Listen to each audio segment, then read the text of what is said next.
Hello student, how are you? कैसे हैं आप लोग? आई होप आप लोग अच्छे होंगे। और आज जो है हम लोगों ने एक नया यूट्यूब चैनल बनाया है जिसका नाम है एमडी माइंडसेट क्लासेस। तो आप सभी लोगों का इस चैनल पे स्वागत है, नंदन है, अभिनंदन है। और आज हम आप लोगों को मैथ पढ़ाने वाले हैं। मैथ मतलब गणित, मैथ मतलब गणित। गणित एक्चुअल में है क्या? गणित किसे कहते हैं? गणित वह विषय होता है जिसमें हम गणनाओं का अध्ययन करते हैं, जिसमें हम गणनाओं का अध्ययन करते हैं। और गणित पढ़ने के लिए अगर आपको गणित अच्छे समझना है तो उसका बेसिक क्लियर होना चाहिए। बेसिक का मतलब जैसे अगर इंग्लिश पढ़े होंगे तो इंग्लिश पढ़ने के लिए सबसे पहले आपको पढ़ाया गया होगा ABCD। तो उसके बाद धीरे धीरे वर्ड पढ़ाया गया होगा, लेटर पढ़ाया जाता है, वर्ड पढ़ाया जाता है, सेंटेंस पढ़ाया जाता है। इसी तरह अगर आपको गणित अच्छे से समझना है तो सबसे पहले हमें संख्याओं के बारे में जानना बहुत जरूरी है। संख्याओं के बारे में जानना बहुत जरूरी है। तो हम बात करते हैं संख्याओं के बारे में। कौन कौन सी संख्याएं होती हैं? संख्याएं बहुत सी होती हैं। तो सबसे पहले हम डिस्कस करेंगे प्राकृतिक संख्या के बारे में। इसके बारे में प्राकृतिक संख्या, प्राकृतिक संख्या जिसे नेचुरल नंबर कहते हैं, जिसे इंग्लिश में क्या कहते हैं? Natural number. तो हम आपको बता दें प्राकृतिक संख्या होता क्या है। अगर आप लोग पढ़े होंगे कभी तो शायद ज़्यादातर लोग यही किताबों लिखा रहता है या पढ़ते हैं कि गिनती की संख्याओं को प्राकृतिक संख्या कहते हैं। मतलब एक से शुरू होती है गिनती, तो एक से लेके अनंत तक जो गिनती होती है उन्हें हम क्या बोलते हैं? प्राकृतिक संख्या। लेकिन क्वेश्चन करने वाला अगर कोई कह दे कि क्यों गिनती की संख्याओं को प्राकृतिक संख्या कहते हैं और प्राकृतिक संख्या एक से शुरू क्यों होती है, जीरो से क्यों नहीं शुरू होती, तो आप सोचेंगे जरूर। तो इसका असली रीजन क्या है? अगर देखा जाए इसका डिफिनेशन क्या है प्राकृतिक संख्या, तो प्राकृतिक संख्या वह संख्या होती है जिसकी सहायता से हम किसी वस्तु की गणना कर सकें। अर्थात जिन संख्याओं की सहायता से हम किसी वस्तु को गिन सकें वो संख्याएं क्या कहलाती हैं? प्राकृतिक संख्या। जैसे अगर हम पूछें ये जीरो प्राकृतिक संख्या है कि नहीं, तो हमने क्या कहा? जिन संख्याओं की सहायता से हम वस्तुओं को गिन सकते हैं। जीरो से पहले जीरो किताब दिखाइए, दिखा देंगे आप लोग, कह देंगे जीरो मार्कर दिखाइए। मान लीजिए हम मार्कर दिखा रहे हैं, क्या जीरो मार्कर है? नहीं, एक मार्कर है। तो कहने का मतलब क्या है? जीरो से अगर हम कह दें जीरो किताब दिखाइए, जीरो मार्कर दिखाइए, जीरो कलम दिखाइए, जीरो ईटा दिखाइए, तो दिखा पाएंगे? नहीं दिखाएंगे तो कम से कम एक दो रहेगा।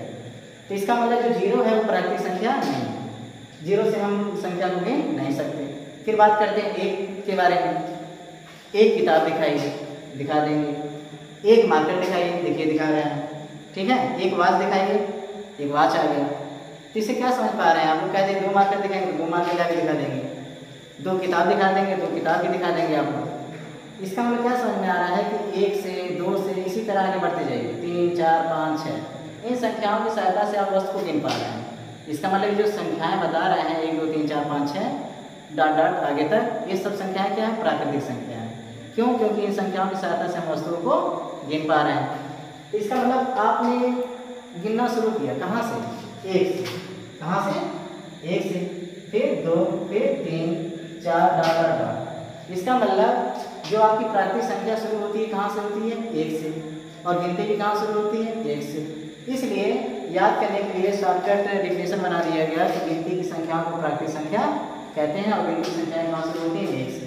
लेकिन असली रीजन क्या था कि जिन संख्याओं की सहायता से हम उसको गिन सकते हैं उन्हें ही प्राकृतिक संख्या। तो ये आपका था प्राकृतिक संख्या, कोई दिक्कत नहीं।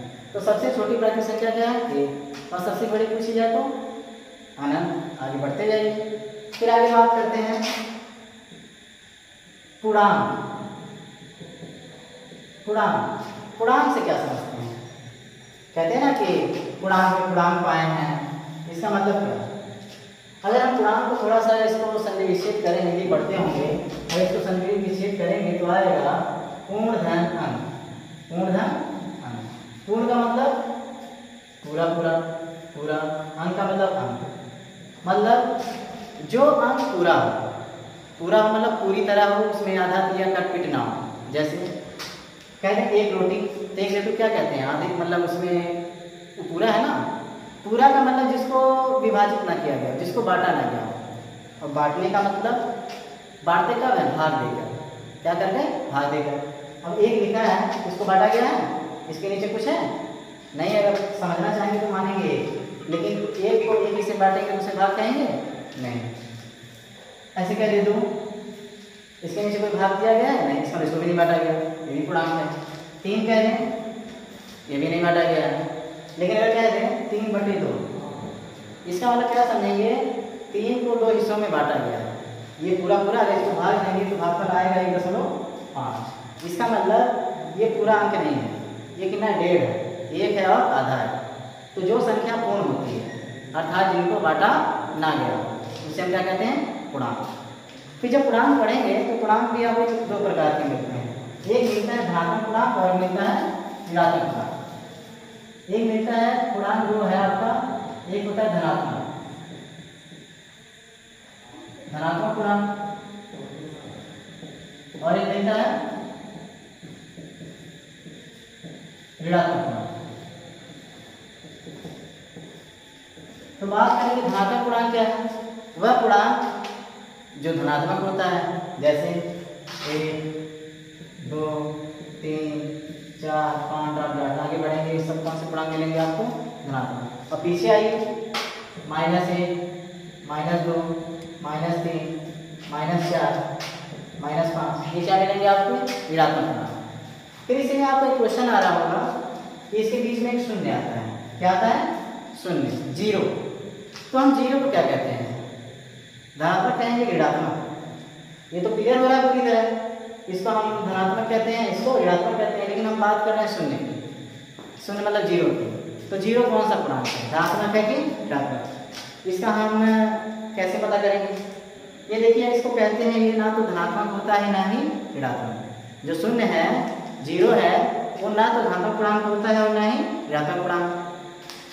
ऐसा क्यों, देखिए, अगर मान लीजिए 1 लिखा है, 1 में अगर हम 0 जोड़ते हैं, 1 में हम 0 जोड़ते हैं तो आपको क्या आंसर मिलेगा, 1 मिलेगा। फिर अगर हम 1 में 0 घटाते हैं तब क्या मिलेगा आंसर, 1 मिलेगा। इसका मतलब क्या समझ आ रहा है, ये भी समझिए। अगर 1 में हम 1 जोड़ते हैं तो कितना मिलता है, 2 मिलता है। फिर 1 में 1 घटाते हैं तो कितना मिलता है, 0 मिलता है। तो क्या समझ में आ रहा है, आपको समझ में ये आ रहा होगा, यहाँ 1 में जब हमने प्लस किया तो कितना आया, 2 आया, 1 में माइनस किया कितना आया, 0 आया। लेकिन यहाँ देखिए, 1 में हमने 0 को जोड़ा तो कितना आया, 1 में 0 घटाया तो कितना आया, 1। मतलब यहाँ प्लस माइनस लगाने से कुछ फर्क नहीं पड़ रहा है, यहाँ प्लस माइनस लगा रहे हैं लेकिन इसके मान में कोई परिवर्तन आ रहा है नहीं। तो हम क्या समझें इसको, जब प्लस लगाने से कोई फायदा नहीं आया, माइनस लगाने से कोई परिवर्तन नहीं आया, तो हम इसको क्या समझेंगे, प्लस समझेंगे, माइनस समझेंगे। लेकिन यहाँ देखिए, प्लस लगा दिए तो 2 आ गया, माइनस लगा दिए तो 0 आ गया। इसका मतलब इस माइनस प्लस का कुछ वैल्यू है, इस माइनस प्लस का कुछ वैल्यू है। लेकिन इस माइनस प्लस का कोई वैल्यू दिख रहा है, जोड़ रहे हैं तो भी 0 आ रहा है, घटा रहे हैं तो भी, मतलब 0 सॉरी, जोड़ रहे हैं तो 1 आ रहा है, घटा रहे हैं तो भी 1 आ रहा है। इसका मतलब 0 को हम ना तो धनात्मक समझ पा रहे हैं ना ही ऋणात्मक। इसलिए कहते हैं 0 जो है आपका ना तो धनात्मक पूर्णांक है और ना ही ऋणात्मक पूर्णांक। तो क्या समझ आया, पूर्णांक क्या होता है, जो संख्या पूर्ण होती है इसको बांटा ना गया हो, जैसे 1 2 3 4 5, -1 2 3 4 5, 0। देखिए 0 भी पूर्णांक है, क्यों, 0 को किसी से बांटा गया है, 0 पूरा 0 है, तो 0 भी क्या हो गया आपका पूर्णांक। तो देखकर पास नहीं रहा है।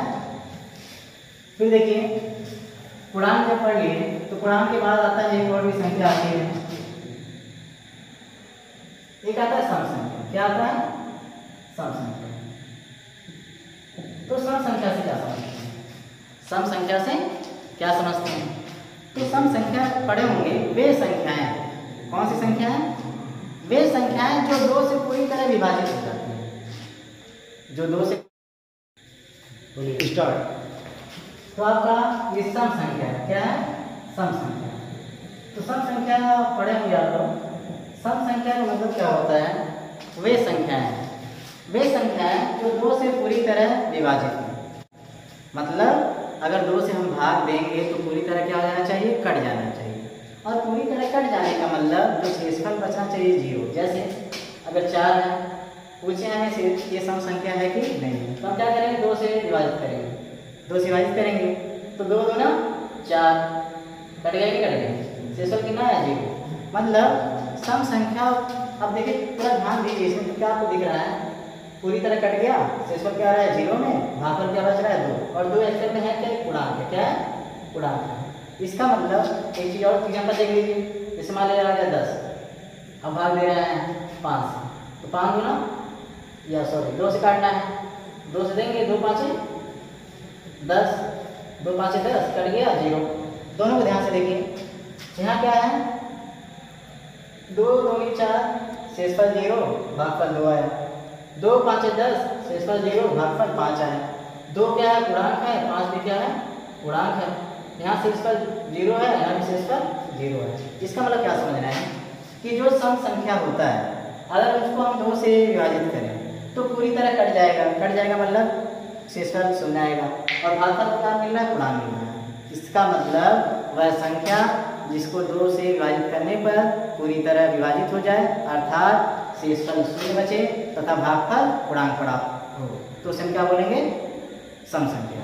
लेकिन अगर कोई कहते हैं कि हम जो है 3 को भी 2 से काट देंगे, यहाँ भी शेषफल 0 आएगा, ठीक है, देखिए 2 है, 2 का नाम 2 आएगा, 1 10 बढ़ा के 0, तो 2 5 10, यहाँ भी शेषफल क्या आ गया आपका 0 आ गया। तो दोनों देखिए, यहाँ 0 यहाँ भी आ रहा था, 0 यहाँ भी आया, 0 यहाँ भी आया, यहाँ 2 आया, यहाँ 5 आया, 10.5 आया, तो ये चीज़ सेम मिल रहा है, 0 यहाँ भी मिला, भागफल शेषफल यहाँ भी 0, शेषफल यहाँ भी 0, शेषफल यहाँ भी 0, लेकिन भागफल यहाँ 2 कौन है, पूर्णांक है, यहाँ भागफल कौन है, 5 पूर्णांक है, लेकिन यहाँ भागफल देखिए 1.5 है, मतलब ये पूर्णांक नहीं है। इसका मतलब अगर हम 2 से विभाजित करें पूरी तरह, अगर बाई चांस कोई काट भी दे रहा है, जबरदस्ती काट दे रहा है, ठीक है, लेकिन जो भागफल क्या आना चाहिए, दशमलव माना चाहिए। जैसे 3 को वो लोग कहते हैं नहीं कटेगा, शेषफल नहीं बचेगा, लेकिन मान लीजिए हम कह रहे हैं काट दे रहे हैं, तो हमने काट दिया, दशमलव लगा के 10 किया, फिर काट दिया, शेषफल आ गया आपका 0, लेकिन देखो भागफल देखिए कितना है, 1.5। इसका मतलब सम संख्या क्या होता है, वह संख्या जो 2 से पूरी तरह विभाजित हो जाए, अर्थात शेषफल 0 बचे और भागफल पूर्णांक प्राप्त हो। और उसी का अगर विषम पूछ रहे इसी में, कि विषम भी आप समझ चुके हैं, खाली आप थोड़ा समझ लीजिए, तुरंत समझ जाएंगे कि विषम संख्या क्या होता। विषम संख्या, विषम संख्या वही है 2 से पूरी तरह विभाजित ना हो, अगर बाई चांस विभाजित हो भी जाता है तो शेषफल जो भागफल क्या आना चाहिए, दशमलव आना चाहिए।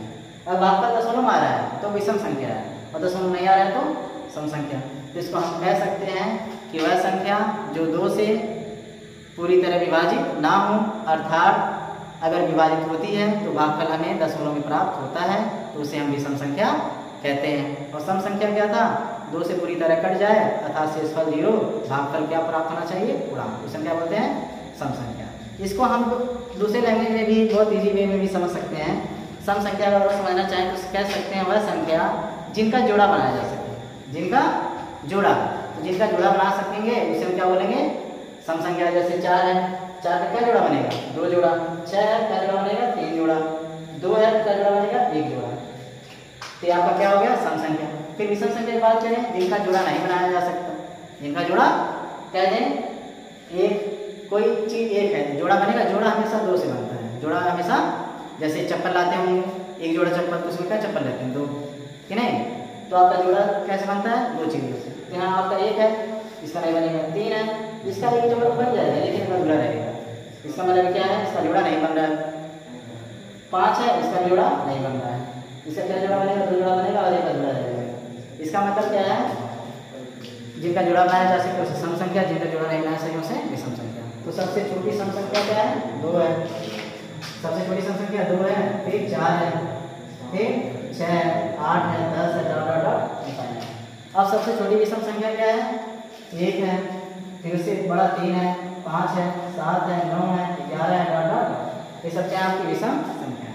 तो देखिए अभी तो संख्या बहुत सी चीज़ें हैं, अभी से आप 4 पढ़ पाए हैं, इसके आगे अभी हम बताएंगे परिमेय संख्या क्या होता है, परिमेय संख्या क्या होता है, आपका फिर आएगा सहभाज्य संख्या क्या होता है। तो इस सब के बारे में हम आपसे कल डिस्कस करेंगे। तो आज के लिए इतना काफ़ी है, इसको पढ़िएगा, रिपीट करिएगा। अगर वीडियो अच्छा लगा हो तो इसको दिल से, तहे दिल से, अच्छे से, मन से लाइक और सब्सक्राइब जरूर करिएगा। Thank you.